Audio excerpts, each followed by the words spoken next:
3, 2, 1. Ladies and gentlemen, it's the Nittany No Huddle Podcast. From Philadelphia to Los Angeles And everywhere in between. filmed at the Nittany No Huddle studio. It's Jordo, Zach, and Coach Devin covering all things Penn State football all the time. This is from 45 and it's blocked. Lions scoop it up. Brad Haley will score. And here we go. Welcome back, Nittany No Huddle Nation. Today we're going to be covering Northwestern at Penn State, and then we're going to do our pick'em. So we'll start off real quick. Just a few quick notes from this last week and going over, quick recap of Central Michigan. Don't really have anything else left to say about them per se, but a few key stats that stood out with our team as a whole. We have 59 players who played last week, which was pretty surprising to hear. That is a lot of players. So I don't even know how many do either of you guys know how many you can roster? Like and actually play during a game?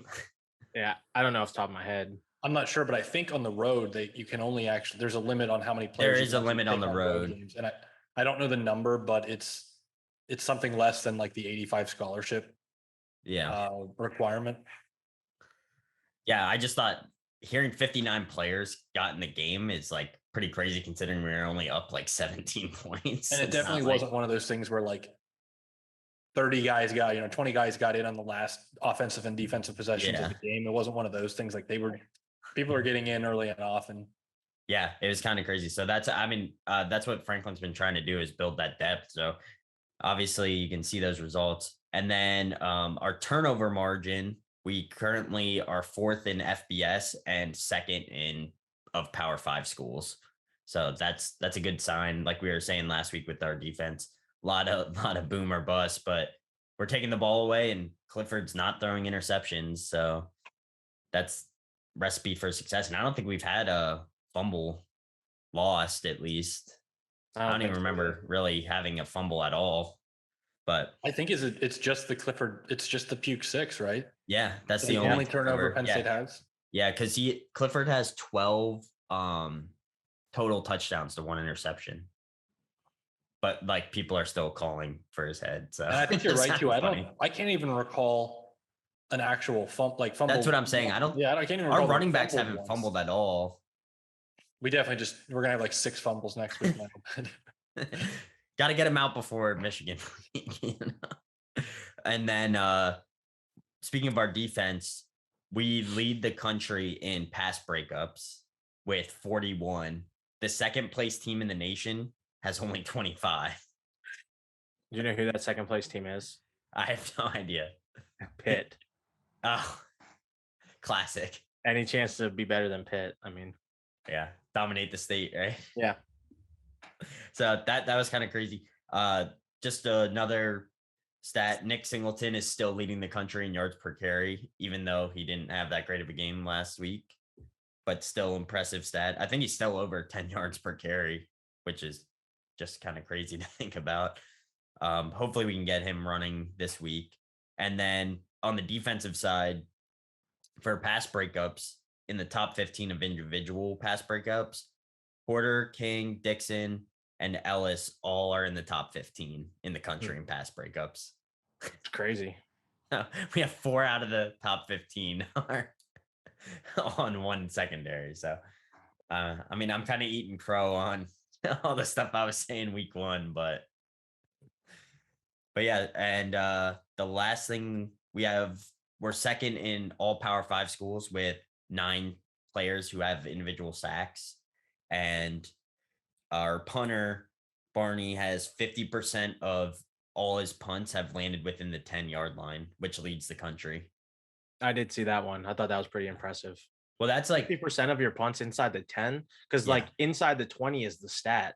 Yeah. So the fact that it's inside the 10, super and that's impressive. like he's punted from deep in our own end zone, like not end zone, but like in our own half sometimes too. So like you have to factor even the odds of getting 50% of your punts to have a chance to land inside the 10. And then on top of that, actually doing it. It's kind of crazy. So that's all I have for a couple stats from the press conference earlier today, which I thought, was pretty interesting. I will say I haven't listened to a lot of Franklin press conferences over the years, but he's really been growing on me, and I don't know if that's a good thing or a bad thing. But It has to be a good thing. He's there forever. Better get 10 used years. to it. Yeah. I mean, I feel like he's doing and saying everything right, and it seems like he's learned or is learning from mistakes he's made in the past, which is like a very good sign.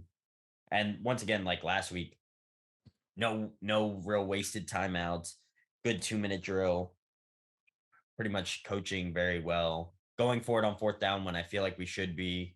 There hasn't really been a lot of iffy calls on that sort of stuff. So do you guys have anything to say recapping just last week and our, where we're at as a team before we head into Northwestern?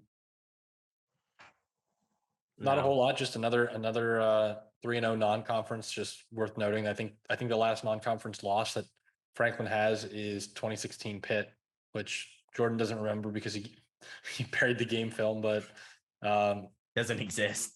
the goal was beat Auburn and get through the Ohio and Central Michigan games with resounding or at least semi-resounding victories, and nobody gets hurt. I think it's pretty much mission accomplished. Probably and then some when you consider the Auburn game went even beyond what we thought was possible, just in terms of the score and the level of domination. So, win that opening Big Ten game, however you got to do it. It can be ugly, and then sweep the non-con. Mission accomplished. Yeah, it feels like deja vu for last year. When's the Iowa game? Yeah, we're about to get triggered on here. All right, so we'll move on. We got Northwestern coming into town. Big home game for us, first conference home game. I'm really hoping we can just take care of business, get our rotation players in. I respect Northwestern a lot. I think Pat Fitzgerald is honestly, her talent pool is probably one of the best coaches in FBS. I mean, how do you even recruit Northwestern, really? Like, it's a miracle he even wins a couple games a year against the Big Ten opponents. So what do you guys think about Northwestern coming in? And then we'll kind of go break down the offense defense after that. Zach. Yeah, I think Northwestern is one of those teams where, and you've probably heard the 2018 season referenced, where they opened the season with a win over Purdue in week 1, and then they lost all of their non-conference games, and they were at 1-3 at one point, and then they swept the Big Ten West and went 8-1 in the Big Ten and went to the conference title game. Like, sometimes with Northwestern, you feel like you just don't know what they have, and even if they're lacking in talent, they're going to be well coached. Typically, they're going to take care of the ball. They're going to play sound defense, be good in special teams. Right now, again, you look at some of their games. The Southern Illinois loss is really perplexing because that's not even a Division I team. So you wonder, is maybe some of the magic has Fitzgerald run out of the magic dust that he normally sprinkles on his team and somehow coaxes to 7 or 8 wins? Maybe they just had a down recruiting cycle. I'm not sure, but it's definitely a team that presents a challenge for Franklin in terms of convincing his guys. We've talked about this in different contexts where you've got to convince your guys, like, hey, we have to show up and play. This is a Big Ten team. Don't just look at the record. They've got football players too. They're going to come in here. They're not just going to give up on the season. They're going to come in here to win the game, and they're going to play to win the game. And we've got to show up. I think maybe the first half of the Central Michigan game was the perfect teaching moment for the staff to be able to say, hey, look, you guys don't walk on water, right? Central Michigan, in the blink of an eye, can take you from 14-0 to 14-14. You got to play the whole game. And the other team has Division I scholarship players who are trying to win too, and who are trying to go to the NFL. And so it's not as simple as just showing up and you're good to go. So if anything, that first half in Central Michigan for me maybe made the week a little bit easier for Franklin to get the guys coached up that, like, you got to show up and you got to play. Don't worry about the record. Yeah, it was kind of like a necessary scare. So I did listen to Pat Fitzgerald, his press conference. I think it was yesterday. He basically, I didn't watch the game film from their last game, but they're having a huge turnover problem is part of the issue. And they were talking about earlier in the year, he had said that they needed to focus more and that they're actually practicing really well. And then come game time, they're just like not performing on the field. So the reporters were kind of like in his pocket about, you said that they've been practicing well, but it doesn't really show on the field. So what's going on there? And he was just like basically saying that they're executing and not focusing during the game, essentially.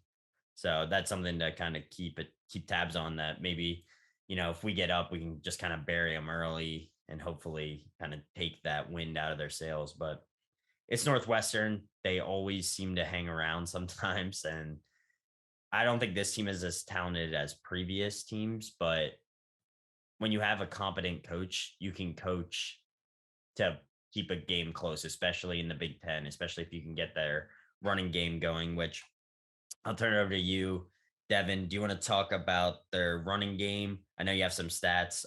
Their leading receiver and rusher is Evan Hall. He's averaging 4 yards a carry basically right now. Has I think 5 total TDs or 4 total TDs. So if you want to take over, you can kind of hit the stats on the offensive side, and then we'll move on to defense.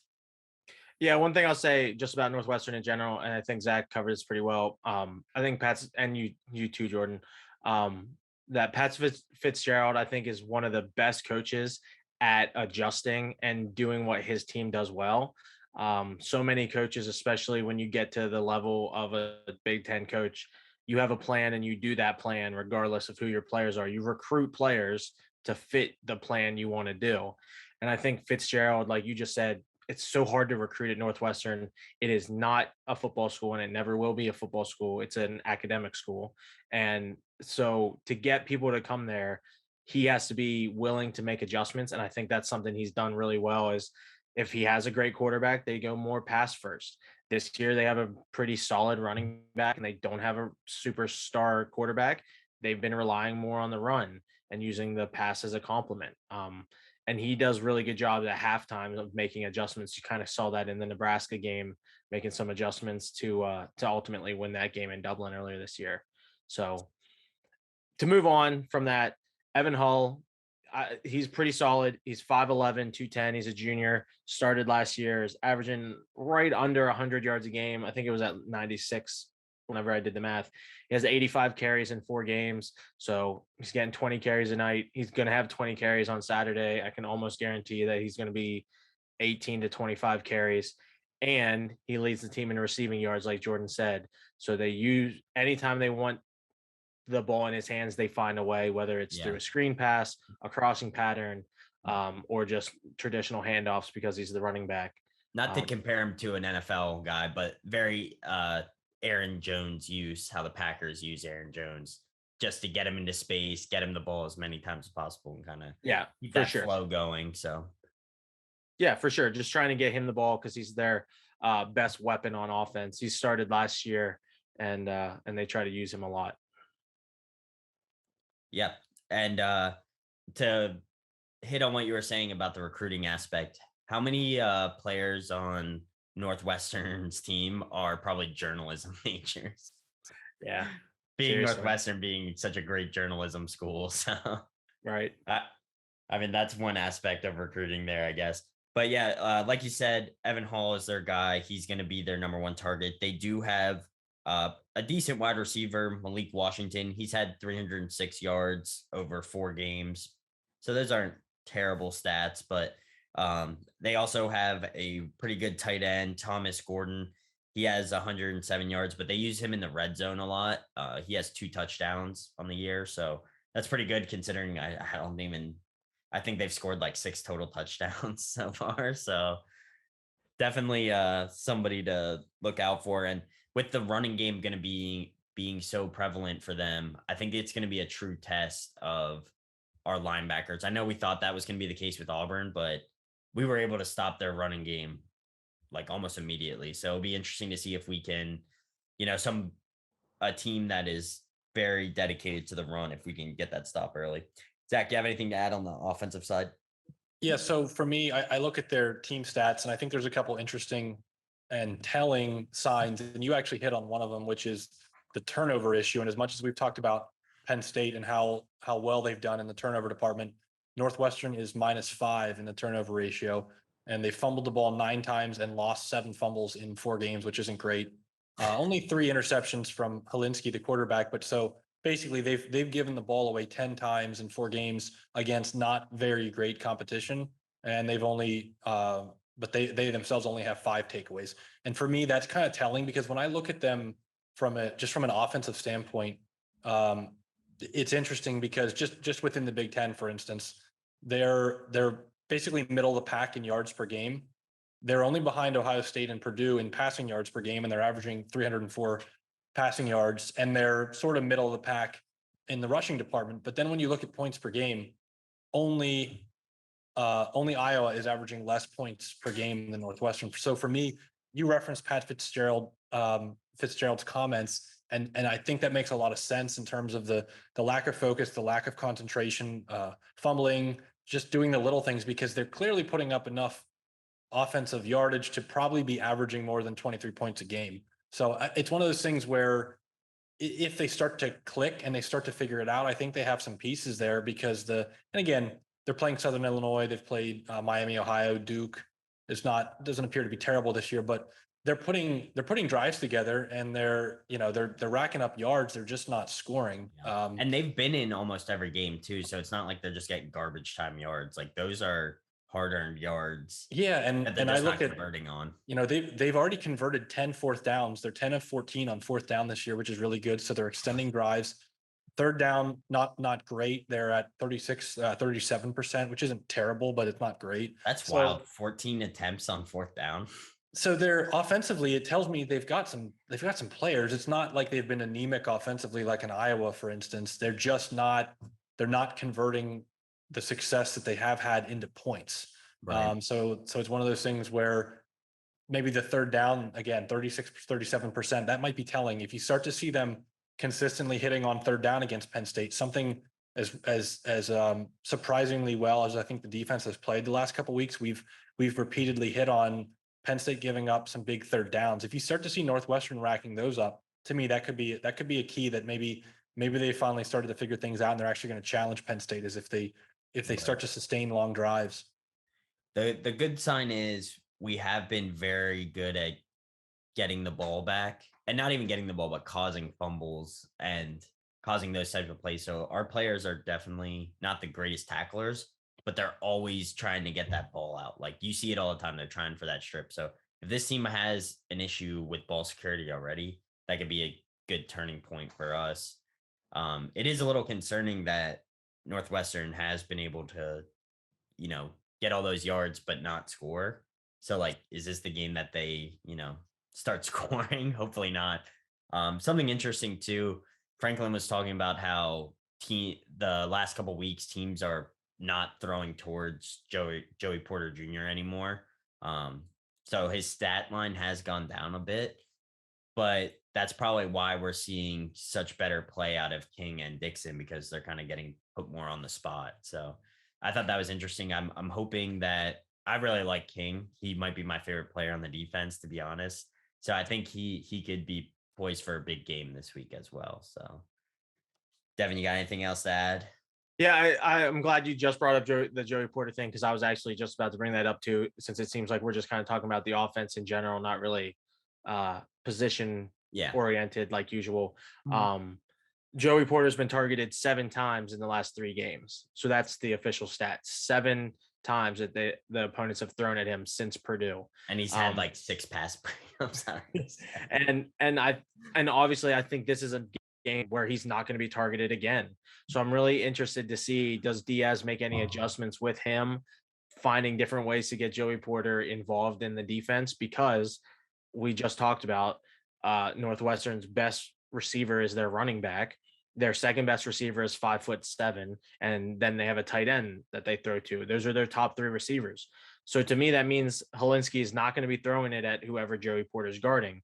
So I'm just interested to see if Manny Diaz makes any adjustments, maybe brings him on more blitzes, maybe that's what I was gonna say. Drops him in as like almost a safety role, and adds another linebacker that he can bring on a blitz. I have no evidence to support this. It's just us theorizing that I think that you could be creative with Joey Porter when you know that Northwestern's not going to throw at him, because they don't throw to receivers that often anyways. Right. And he's such a dynamic player. Like, got to get him involved. There's something you can do to get him involved. Yeah, exactly. Exactly. And just because we didn't really talk about the quarterback, Ryan Hilinski, number 3, he started last year, the last 5 games, became a starter about halfway through the year. Like Zach said, he is averaging upwards of 300 yards per game, which seems really impressive. But as Zach kind of mentioned, they're putting together these drives and not getting anything out of it. So he's throwing it enough, completing 62% of his passes to get a lot of yards, but they aren't really like effective yards, if that makes sense. Yeah. 5 touchdowns, 3 interceptions. So not again, even though he's only thrown 3 interceptions, he only has 5 touchdowns. So it's still not a great ratio. And then before I throw it to Zach, if you have anything else, the one name, obviously, when we were talking about Northwestern on offense, the one name you have to talk about is left tackle Peter Skornowsky. Most people are saying he's the best offensive tackle in the draft this year. I'd be shocked if he comes back to Northwestern for his senior year. Seems like he's projected to go somewhere between 9 to 13 in the NFL draft. So anytime Northwestern has a 3rd and 2 or a 3rd and 3 or something like that, they're going to run to the left right behind number 77. And he is obviously we like to talk about linemen on here because we try to get names out there. He is legit. Like he is that good. He's not just always at Northwestern. He's putting up good numbers. He's got really good size. No, he is probably the best tackle in the country right now. He's really legit. Yeah. And we're going to get to see him go against Mustafar probably. So that's going to be a fun matchup if you're into the trench warfare. Like you're into it. Yeah. So, which our demographic is. What'd you say? I said, which our demographic is. We know our target audience. Oh, yeah. We know what we're about on this podcast. So Zach, you have anything else to say? As far as the Northwestern offense, and I don't want to belabor it, but again, I think the combination of it looks like they have a relatively competent passing attack. I mean, Hilinski only has 3 interceptions. We talked about the yardage that they're getting.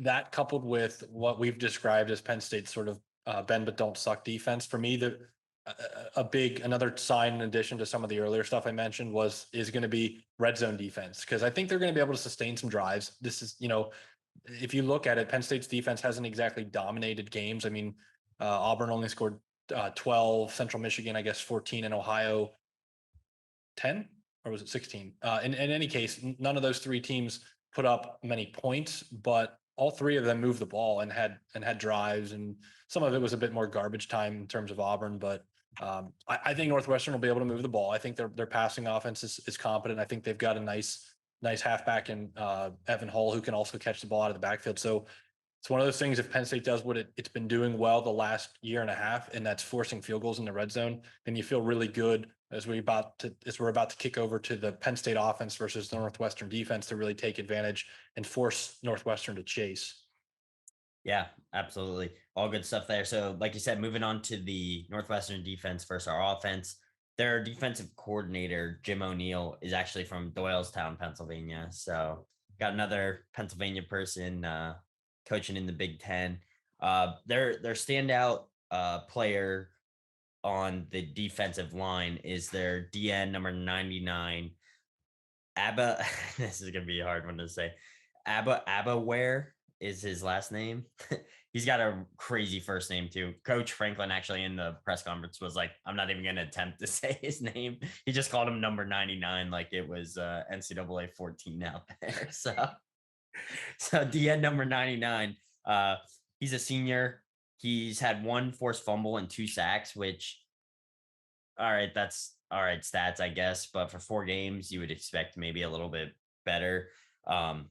He's a big dude, so he might be able to get into our backfield.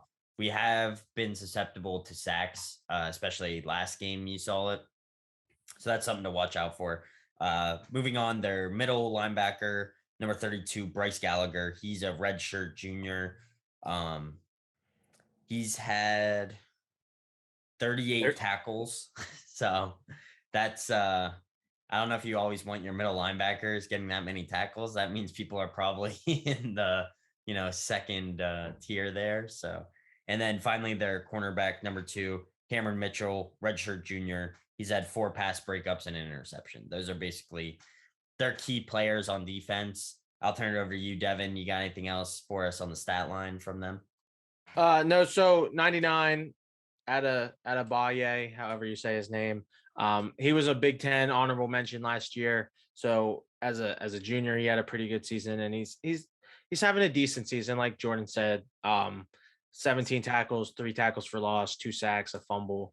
So he's had a good season, but as Zach mentioned, I mean they've played really below average teams. They have a loss to a Division II school. It's just They beat I Nebraska though. they did beat Nebraska, which says a lot about Nebraska, I think. But anyways, just moving on. I really like Gallagher. I didn't watch a ton of film on Northwestern, but what I watched, I really like him. He flies around the field. He looks like a kid that would be a Penn State linebacker. Like he fits in with that mold of flying around, making plays, blitzing up the middle, doing all those little things. Averaging almost 10 tackles a game is a pretty big deal. Last year, he was 15th in all of the Big Ten in total tackles. So that was as a sophomore. Now, as a junior, obviously having a really good season. And then just one other name on defense to keep an eye out for, Xander Mueller. He's another linebacker. He's having a pretty good season. He has 25 tackles, 3 tackles for loss, and has 2 interceptions. So he's dropping into coverage a little bit, but he's an athletic 6'3", 235. He can move around for his size. He's pretty solid. But I really like Gallagher. He'll be a guy I'll be watching a lot. Yeah, and look for them to put Gallagher up against Brenton Strange a lot. I think we're going to see that. Speaking of our offense and tight ends especially, Franklin was talking how he was keeping players out this week.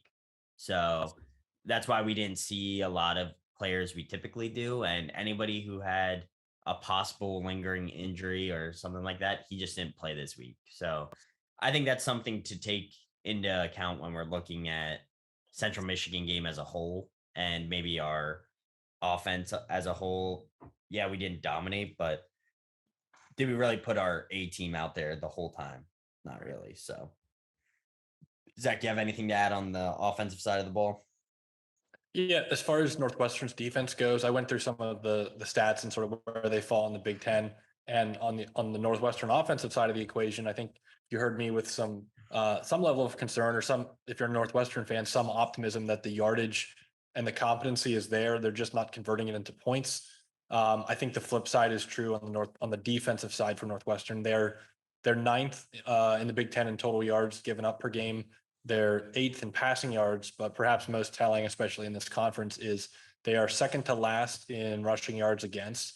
They're giving up 160 yards a game, and again, that's against a Division 1 AA or whatever it's called now, FCS, Southern Illinois, a MAC school, and Duke. The only team worse in the rushing defense department is Nebraska, and just because it's crazy. So I mentioned Northwestern 160 yards against in terms of rushing. Nebraska is at 233. They are horrifically bad at stopping the run. But it's okay because they're also horrifically bad at stopping the pass. They're dead last in the Big Ten as well. So, but this isn't a Nebraska podcast.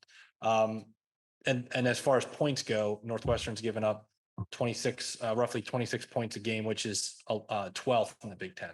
So I think there's maybe some signs of life that we're going to see from them offensively, but defensively, if that's the kind of numbers that they're giving up against the type of schedule that they've seen so far, it's one of those games where if Penn State doesn't really kind of have its way offensively, especially on the ground, again, 160 yards with some of the teams they're playing, I'll be concerned if we come out of this having not really dominated. I don't want to say dominated, but really asserted ourselves offensively.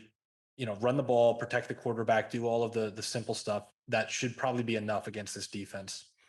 Yeah, I agree. I think let's get our running game established to open up our play action passing. And hopefully we see Clifford come out, take care of business.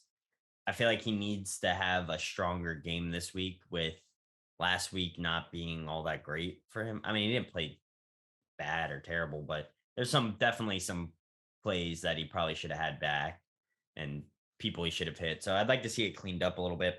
But coming off that big Auburn win, shorter week coming back from Auburn, this week they're at home, get that extra rest, being the home team. So hopefully we see those results play out. Do you guys have anything else you want to talk about with Northwestern? If not, we'll go and bring on our guest hosts for pick'ems, and we'll do our prediction for the Penn State Northwestern game when we do that as well. Northwestern punter is pretty solid. Just obviously, we always talk about punters and kickers on here.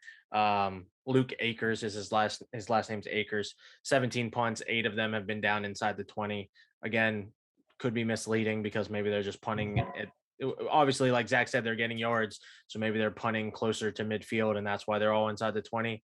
But still, he's pretty solid. Looking at some film of him. Yeah, that's actually could be a game Akers' changer. son.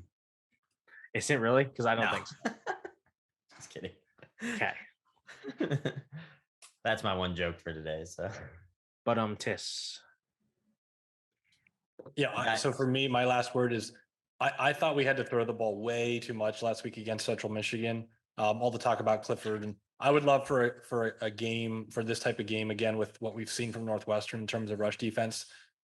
I'd really like to see it ratchet up in terms of Singleton and Allen getting more carries. Kevon Lee, I think, was one of those guys that Jordan referenced as having been a little bit dinged up and held out of the Central Michigan game from a precautionary standpoint.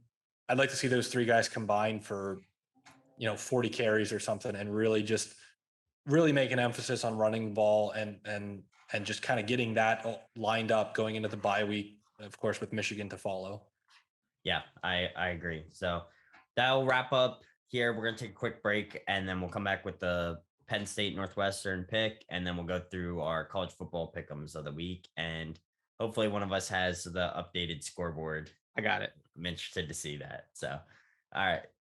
Welcome back from commercial break. We're going to do our Penn State scores projections for this week versus Northwestern. I'll start out. I really think we take care of business. We go into the bye week. I'm not going to say we're going to boat race Northwestern, but I'm going to project us to score 35 points, and Northwestern is going to have 14. Pretty generic score. That's so I'm going to go exactly what I wrote down. So Are you serious? I'll buy Devin Prove some it. time then. I'm going to go 37-20. hold So on. let's see it there, but I'm going to go 37-20.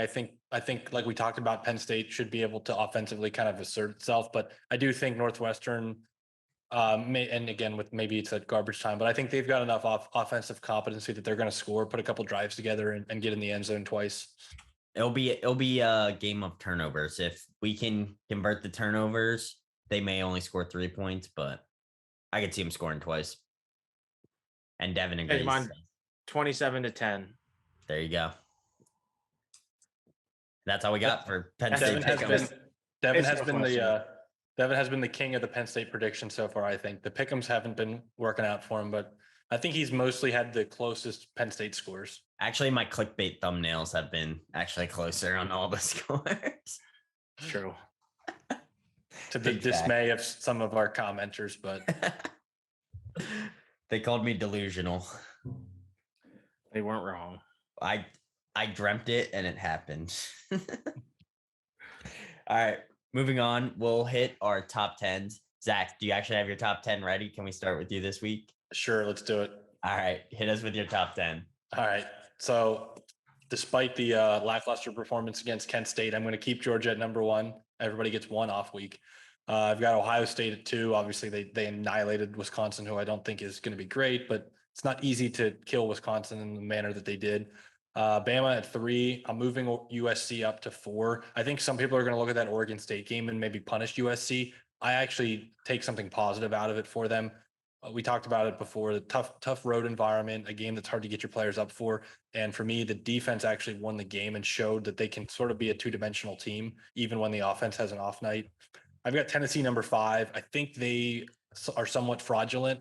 And I think they've got a really good offense and a questionable defense. They've given up a lot of points to Florida, who's looked a little questionable on offense against Kentucky and even Utah. And then they also gave up a lot of points to Pitt as well. But just from a resume standpoint, that's 2 pretty good wins in terms of Pitt and Florida. I've got Clemson at number 6. Begrudgingly, I have to move them up. The road win at Wake Forest. I think their defense leaves a lot to be desired, but that's a pretty good win. I think Wake is a solid team. I've got Michigan at 7.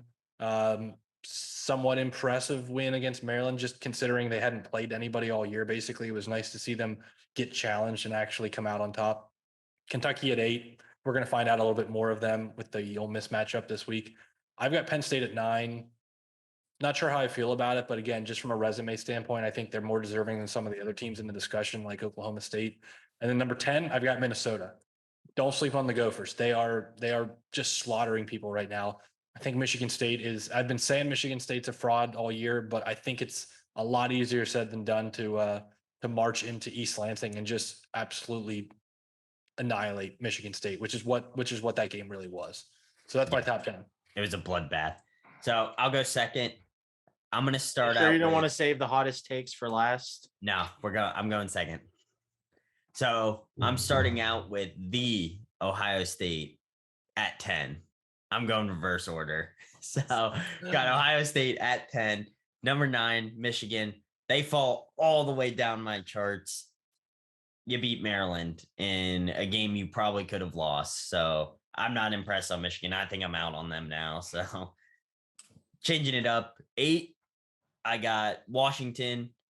Another win for them. Or actually, I don't think they played this week. They beat Stanford. Oh, yeah, they beat Stanford. That's pretty convincingly. Yeah, by more than USC did, actually, I think. So I got Washington. I think they're a good football team, or Michigan State just really sucks, which I think might be the case, which brings me to my next point. Another team who beat Michigan State. I got 7. I got the Golden Gophers climbing the charts all the way up to 7. I know we haven't really hit on it, and maybe we will talk in pick'ems later. There's a real chance Minnesota, if they can win in Happy Valley, they could go 12-0 and see themselves in a playoff berth, even if they don't win the Big Ten. So that's something to consider. And our good friend, Joe Klatt, friend of the show, he said the same thing earlier today. So just something to be cognizant of. 6, I got Oklahoma State. Not sure what they are, but they're winning and I like them. So I'm going to put them up there. 5, this is probably a terrible take because Tennessee is probably not that good, but their resume deserves 5th. 4th, I'm going with the homer pick. Penn State basketball. I'm just kidding. Penn State football is going to be my 4th team right now. We'll see if we can continue that into our game this week and then the bye week and then Michigan. We should still be undefeated to play Michigan. Could be a powerhouse of top 5 ranked teams depending on how things fall. 4 or 3, I got USC. They're still winning games. I have them as my 3rd best team. 2, I got Clemson. I just hate everybody right now, so I just kind of like Clemson up there. They beat a ranked team in Wake Forest, which I don't think is actually that good, but at least we'll see them in the pick'ems and they'll sort themselves out, as the ACC should only have 1 team in our top 10 moving forward. And then number 1, I still got Georgia. Not impressed by the Kent State, but who else are you going to put there, I guess? That's my top 10. Devin? That's less hot than last week, I feel like. Okay. All right. So my top 5 remained unchanged, except for I switched Alabama and Michigan. So I have 1 Georgia, 2 Ohio State, 3. I moved Alabama up to 3, moved Michigan down to 4. I think Blake Corum is really good, but I think Michigan should have won that game by more points because I just don't think Maryland is that good. But like Zach said, it's the first time they've played any team that like can breathe. So I mean, I don't know. And so 5, I have USC. My top 5 didn't change. 6, Oklahoma State. I have no idea what to think about them, but they didn't play this week, so they didn't lose. That means I didn't move them. Technically, I had them at 7 last week, and they moved up because Oklahoma lost. 7, I have Penn State. I had them at 11 last week. Moved them up, even though they didn't look great against Central Michigan, but they do have a decent resume, even though Auburn and Purdue both suck. They do have 2 road wins against Power 5 teams. Not many teams that can say that, if any. 8, I have Kentucky. As one of you mentioned, we'll learn about Kentucky this week, I think. I'm not sure about Florida, so I'm not sure if that win is going to actually be as good as it looks right now. But we'll see this week against Ole Miss. 9, I have Clemson.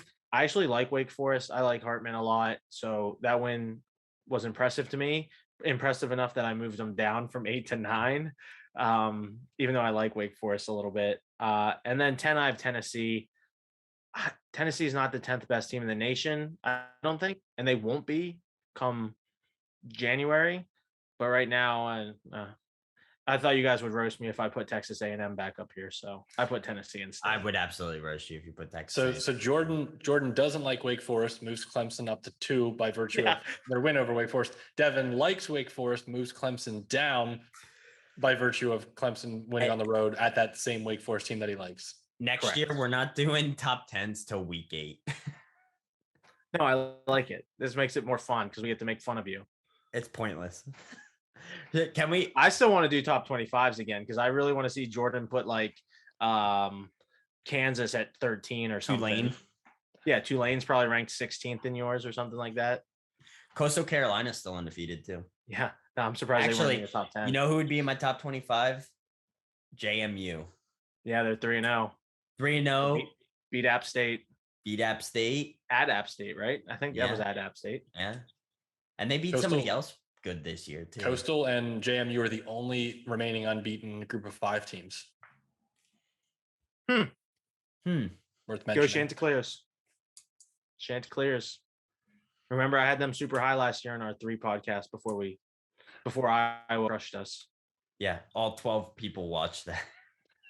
Yeah, if you watched one of those videos, make sure you comment because we had 12 views and 3 of them were us. So just kidding. I didn't watch that video. And 6 were my burners. Classic. Kevin Durant. All right, moving on. Let's do some pick'ems. Zach, you have the pick'em schedule, so we'll let you start. I got the games here. Okay.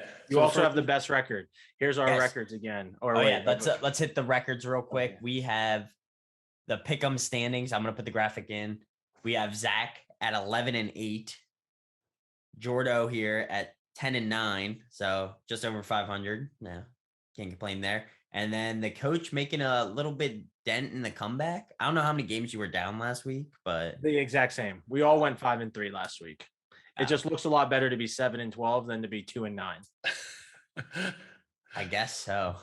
You don't think? I mean, 2-9 looks pretty bad. Pretty rough. 7-12 doesn't look that bad. I mean, it's like the Eagles every.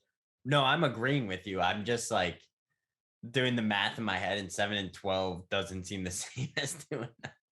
I guess 2-9 when you're talking about going 2-9 in college football, it sounds way worse. Yep. 2-9 gets you Scott Frosted. So. Well, we're sticking with 8 games again this week, and I think it's another good slate of games. We'll start off with probably the SEC game of the week, one of them anyway. Number 7 Kentucky at 14 Ole Miss, both undefeated. The spread I was seeing was Ole Miss favored by 6.5. That's a lot of points, but I think you got the conference home matchup for Ole Miss. It's at Ole Miss, correct? Correct. Yeah, I'm going with Joey Freshwater to take Ole Miss into the promised land here. I just think I was high on Kentucky for a bit, but I think Florida's just terrible. So that's why I'm going with Ole Miss. Coach?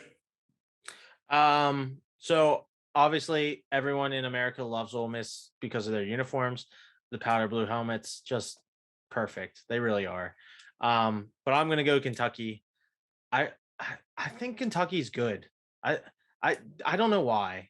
I just think they're going to be Will Levis probably. You're right. But I think Kentucky's good. So Kentucky goes in there and wins. I like it. So worth mentioning too that Kentucky gets their starting running back, Chris Rodriguez, who they've played the first 4 weeks without. He's back for this game. That said, I'm still going to go Ole Miss. I think it's going to be a tough game. I think it's going to be a tight game. Gives Coach Devin the chance to get the old 1 for 2 on Jordan and I back there. But I don't know. It's a tough one. I went back and forth on this one. I like Lane Kiffin. I think Ole Miss, we really don't know because they haven't played anybody yet. Whereas Kentucky's been challenged. So I think that could come in handy for them on the road. But I flipped a coin and I'm going Ole Miss. Second game. Go ahead. Sorry. I just wanted to say, I feel like with Ole Miss and especially, under Lane Kiffin, they don't lose the games they should lose. Like it seems like they've been playing better. They play to their competition, but they're winning the games they should be winning. So that's just something to kind of note. I mean, they're playing a top 10 team though, so Allegedly, if you believe the rankings, but yeah. That's all I wanted to say about that. And just going forward, we're gonna make Devin pick last since he got to pick first last week and didn't capitalize on it. Or got picked. no, he got to pick last. Devin can pick first because he got to pick last week. I don't care. I'll pick first. I'm still going to lose. Second game, another big SEC matchup. Number 2 Alabama at number 20 Arkansas. Bama by 3 scores. I'm going. I mean, I've been very critical of both teams, but I'm going Woo Pigs. I think there's a chance this is actually a really good game. I think there's a weird Arkansas after the weird oink off the field goal post last week is gonna bounce back. But I'm picking Alabama. I think so. The spread that I saw was -17. I think Arkansas has a good chance at covering that. Just being at home. All we've seen of Bama so far on the road at Texas, they did not look great. Arkansas is better than Texas. We'll see. I mean, it's Bama, so you never know. They could annihilate Arkansas, but I think there's a chance this ends up being a really good game. But I am going to go Alabama. All right, third game, number 9 Oklahoma State at number 16 Baylor. Ooh, you're up first, Zach. this should be a good one. We're gonna rotate. So Zach's gonna go first this time. Oh, okay. I'm sorry. I'm gonna go first, and I'm gonna go with Baylor. As much as I love Mike Gundy, I like Oak State normally. I'm a little worried. They just haven't played anybody, and just we do have a comparable now with Central Michigan, who we saw was pretty competent offensively, but even in garbage time, if they scored 44 on Oklahoma State, that's got me worried a little bit. Whereas I think Baylor is really tested at this point. They went on the road, played a tough game and lost at BYU, and they had a tough game last week at Iowa State, who I think is a solid squad, and Baylor was able to escape Ames, Iowa with a win. So that's two really good road wins, or one road win and one close road loss to a good team. So I think we just know more about them, and I think they're better equipped for this game than Oklahoma State is. All right, there you go. Devin, go second. Is this a night game? I honestly didn't look. Is it the Fox 8 o'clock game or whatever? No, I don't recall exact. I think it's either like the noon. Because it's not big noon, I don't think. No, I can look it up for you real quick, but I don't think it's an evening game. Okay. Well, I'm probably going to take Oklahoma State either way. But if it was at night, you might be able to convince me that Baylor's going to pull this one off.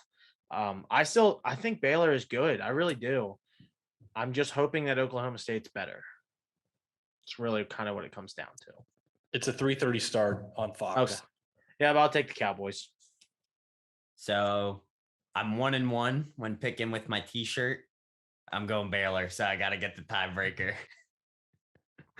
Keep that T-shirt theory in mind. So we got another option there where Coach Devin can pick up a point on both Jordan and I. All right, next game, another matchup of 2 ranked teams. Number 22 Wake Forest at number 23 Florida State. I'm going first Jordan's gonna go time, first. and I'm going with Free Shoe U. Even though I kind of like Wake Forest, but I think Florida State's probably going to get the win. They looked more impressive earlier this year, so they beat Miami, right? First LSU. Yeah. Yep. So beat And LSU. If you can beat LSU, you can beat Wake Forest. Spanked Boston College last week. Coach Devin, you're up next. So I hate Florida State, but I like that Florida State is like 4-0 and ranked. I think it's good for college football to have a program like Florida State back in the rankings. I think that's good for college football. But I am going Wake. I already mentioned that I like him. I think Hartman is legit. I mean, obviously he made one terrible throw against Clemson that was just so dumb. But other than that, I mean, he was like 21 for 27 with 6 touchdowns or something stupid like that. He had as many touchdowns as incompletions. So I'll go Wake on this one. Well, if you like him so much, why don't you marry him? Drew Aller. I'm saving for Drew Aller. Saving yourself. So I really like Wake too. I think Hartman had a really good game, and I think it's easy to just look at the score and assume it was one of those like air raid style games. He only threw like 29 passes and 6 of them were touchdowns. So he just was really good. And the fourth down play, he'd probably like to have back. But I think this is one of those games where Wake Forest was so close last week. And with the ACC schedule, if you're Wake, you're looking at that. If we just get over that Clemson hump, it's all there. I mean, we now have the tiebreaker with Clemson. We can win the division again, maybe go 12-0. And to have that, just to be that close and to lose it, I don't think they're gonna show up this week. So unfortunately, I think I'm picking Florida State. Oh, another 2-for-1. Love it. All right, They're gonna be another really ACC. good, really bad for you. I know. Another ACC game of 2 ranked teams, and this one may decide the ACC Atlantic, I guess is the division that Clemson's in. Number 10, NC State at number 5, Clemson. I'll go first because I think I'm up. I'm taking Clemson. They've won like 40 straight home games. I don't believe in NC State. I think as far as the ACC teams go, I'm more of a believer actually in Wake and Florida State because we've seen both of those teams, whether it's Wake versus Clemson or Florida State in terms of playing LSU. We've seen both of those teams. I don't think we really know anything about NC State, although they did beat Texas Tech. Nonetheless, I just don't think they're going to go into Death Valley and beat Clemson. I'm going with the Tigers. I think you're up second, Devin, right? We'll go to Devin. It can be. This is the one I'm using Jordan's theory. So I'm going NC State because I have an NC State basketball shirt from 10 years ago at this point when we went to team camp down there. But NC State. All right. And I'm going to give Devin another chance here, and I'm going with NC State. That's not how it works. Got him. I already wrote it down. I wrote down Jordan under Clemson. So I get the chance there for the I got home it. team. All I got need it is the home starred. team that hasn't lost. I know a it doesn't game work. in your stadium in like the last 40 tries. All right, another SEC game. I think this has a chance to be a really good one. Number 17, Texas A&M at unranked Mississippi State. I'm first, right? Yeah, we'll go Yeah. to Coach Devin. Do I need to pull out my Joe Manziel poster again or no? Yes. A&M. A&M. A&M is 11th best team in the nation right now. So And I'll go then who's next. 10th? Marshall? Or No, App 10th is State? Tennessee. All right. I'm going to Yeah. go second here, and I'll give Devin a chance to catch me, and I'm going with TAMU. Let's go. I hate Texas A&M, but I think Mississippi State is just I don't think they're going to get it done. I like Mike Leach, but I think Jimbo Fisher is going to figure it out this week. So I'm a big Mike Leach guy. I think Mississippi State's tough to beat at home. I think that you're going to hear more cowbell, and I'm going with Mississippi State. All right. Okay. The next game we got, another interesting one that I think has a chance to be really close. Texas Tech, who's not ranked, but has the huge win over Texas last week at number 25, Kansas State. I'll go first. Who I'm had a taking huge win K-State. over Oklahoma. This is a big game. I'm taking K-State. Red Raiders took care of Texas, but K-State's on a roll, man. They look good. They Well, look good. on that note, K-State went from scoring 10 points at home versus Tulane to the very next week scoring 41 on the road at Oklahoma. The team that maybe Jordan too, I think actually was talking up as finally having found their defense. Got that one wrong. Yep. But yeah, I'll go next, I guess. I like K-State. I think they have a chance to win that game on the road and then to go back home. That's exactly what you want. And frankly, both of these teams with big Big 12 opening play wins has a chance to win this game and kind of take the driver's seat and be 2-0 in the conference. So it should be a good game. I'm going to go K-State. Here's a question, Zach. Which state has the better Power 5 record right now? Kansas or Pennsylvania? High. Right, because Pitt only lost once. I so think far. both are 7-1, unless you throw Temple into the Pennsylvania I did forget category. Temple They would exists. they would drag us down. I don't think there's a third power or a third FBS team in Kansas. Yeah, But no, they're a combined 7-1. I mean, it's kind of crazy. If K-State just beats Tulane the week before Oklahoma, is K-State in the top 10 right now? I think they probably Yes. are. I think They're they're definitely fourth in my Jordan's list. top 10. They'd be fourth. I mean, honestly, who has a better win at this point in the season? A road win at Oklahoma? That's Yeah. probably the top win. That Tulane loss is really going to drag them down. I mean, let's say they lose one more Big 12 game and then win the Big 12 with one loss. That Tulane game is going to cost them big time, but it happens. Don't lose to Tulane. So I think, Devin, we need a pick from you on this one yet. This could be a really big game, like we kind of mentioned there. I mean, which one of these teams has a little bit of a letdown after a huge win last week? Both these teams with huge wins. Are they both up to their level, and we might have one heck of a game between these two, or does one of them come in thinking they're tough stuff and choke it up? So I'm just gonna flip a coin. Kansas State, I guess. I'll just go. Don't want to get too far behind, I guess. I like it. Clean sweep. I do think it has a chance to be a really good game. Yeah, I'm actually very excited for that game. So move on to another Big 12 game. Final game. This is another interesting one. 18 Oklahoma at undefeated but unranked Texas Christian. I'll go first. I love the Horned Frogs, so I'm going TCU. I was so wrong. I thought Oklahoma had finally figured out the defensive side of the ball, and it just turns out they're frauds. So I'm going TCU. That's all I got. Coach Devin? I'll go Oklahoma. I think they have a bounce back game. That everything is still in front of them in the Big 12. I think they realized it. They had to let down. Did not look real great, but they'll find a way. I think TCU is not that good. I don't think. I know they're undefeated. But Are they the Horned Frogs or Horned Toads? Horned Frogs. Okay. Yeah, I'm going to go with Coach Devin on this one. I think this is probably a tough week in practice for Oklahoma. I think the coaches can use that loss, and we don't know a whole lot about TCU. I think their premier win at this point is SMU. They did have a bye last week, kind of early in the season to have a bye, so they kind of get 2 weeks to prepare for Oklahoma. But I think like this isn't the week you want to play Oklahoma because you're not going to sneak up on them after what happened with K-State. So I'm going Oklahoma. Yeah. This isn't last year's Oklahoma. I feel like new coach, new identity. So, and I don't know, this is something different. I don't know if you guys have anything. My super dog of the week is I think that Illinois goes into Camp Randall and knocks off Wisconsin for the first time since it's been like 2 decades, I think. They're going to jump around and find out. I think Wisconsin's bad I think there's a chance this is first time in a while that Wisconsin will actually be bad. And I think Illinois might be the second best team in the Big Ten West.